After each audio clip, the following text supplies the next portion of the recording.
Baik, bismillahirrahmanirrahim. Assalamualaikum warahmatullahi wabarakatuh. Hari ini saya akan tunjukkan satu ruangan untuk murid kita membuat pembelajaran secara kendiri.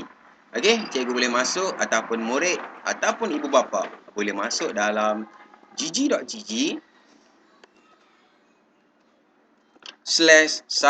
center PPDKB dan kita klik enter. Boleh masuk menggunakan handphone ataupun menggunakan laptop, PC dan sebagainya lah.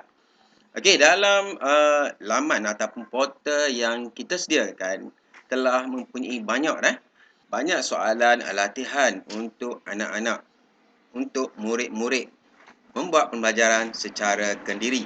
Kalau kita lihat dalam KB Cakna, okay, kita ke KB Cakna, soalan yang dihantar oleh cikgu-cikgu daripada seluruh negeri di Malaysia.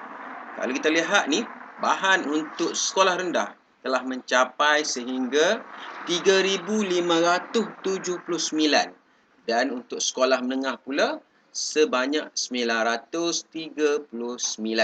Bagaimana murid kita nak gunakan soalan-soalan latihan kendiri ni? Contohnya, murid kita kena pilih dulu jenis, adakah sekolah rendah ataupun sekolah menengah. Okey, saya pilih sekolah rendah. Contohnya murid yang nak guna ni darjah berapa? Darjah 6. Jadi dia klik sekolah rendah. Kemudian dia kena klik pada subjek. Subjek apa yang dia nak gunakan. Contohnya bahasa Melayu, pendidikan Islam, matematik, bahasa Inggeris, bahasa Arab dan sebagainya. Okey, saya nak ambil contoh bahasa Melayu. Jadi kita klik bahasa Melayu. Seterusnya kita akan select tahun ataupun tingkatan. Contohnya kita nak gunakan darjah berapa? Darjah 6, kita ada 149 jenis latihan. Kita klik darjah 6. Dan kalau kita lihat, ini semua adalah soalan ataupun penarapan kendiri ulang kaji yang boleh digunakan oleh murid-murid darjah 6. Sebanyak 148. Jadi tepi ni ada lagi soalan ke-48. Depan ni 100 dan tepi ni soalan yang ke-48. Kita klik next. Okey, ini adalah 48 soalan lagi. Okey, back. Dan yang ni paparan dia tunjukkan 100 soalan. Bagaimana murid kita nak jawab soalan? Okey, kita lihat atas ni. Contohnya penjodoh bilangan untuk sekolah rendah bahasa Melayu darjah 6. Jadi murid hanya boleh ataupun hanya klik pada form. Pada pautan tugasan, bila kita klik, dia akan bawa ke ruangan untuk menjawab soalan. Contohnya penjodoh bilangan, masukkan nama, contoh Sarik Said, nama murid lah. Kelas 6 Arif.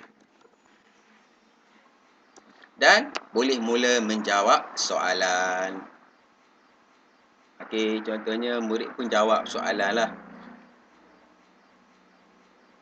Berdasarkan gambar, murid jawab. 10. Sampailah habis soalan dijawab oleh murid. Selepas murid selesai menjawab, okey, saya jawab dulu. Okey, selesai dah menjawab 15 soalan, murid klik submit. Bila kita klik submit, daripada 15 kita boleh view score. Klik view score dan kita boleh tahu mana jawapan yang salah. Contohnya nombor 1 salah. Batang. Sepatutnya bilah. Nombor 2 salah. Biji. Sepatutnya buah. Okey.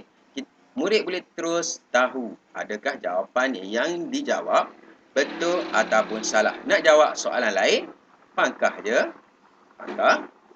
Pangkah dan kembali ke portal PPDKB. Contohnya soalan kedua, bahasa istana. Klik saja di bahagian pautan untuk ujian ataupun latihan kedua. Klik dan sama macam tadi, masukkan nama. Contohnya Sarik Said. Masukkan kelas 6 Arif dan klik butang next. Okey, seterusnya murid boleh menjawab macam tadilah.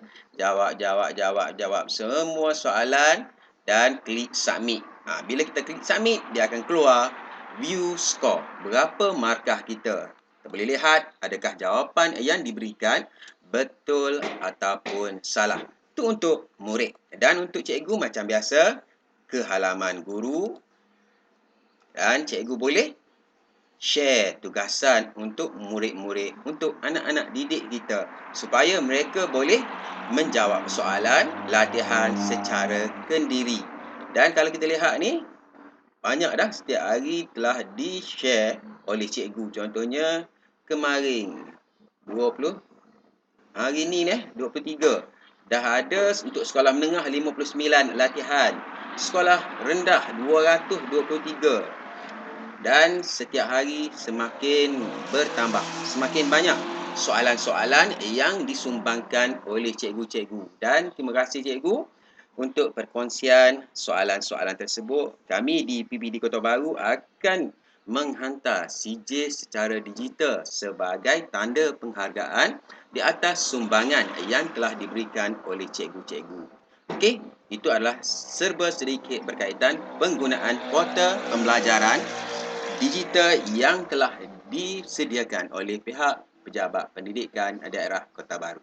Sekian, Assalamualaikum warahmatullahi wabarakatuh.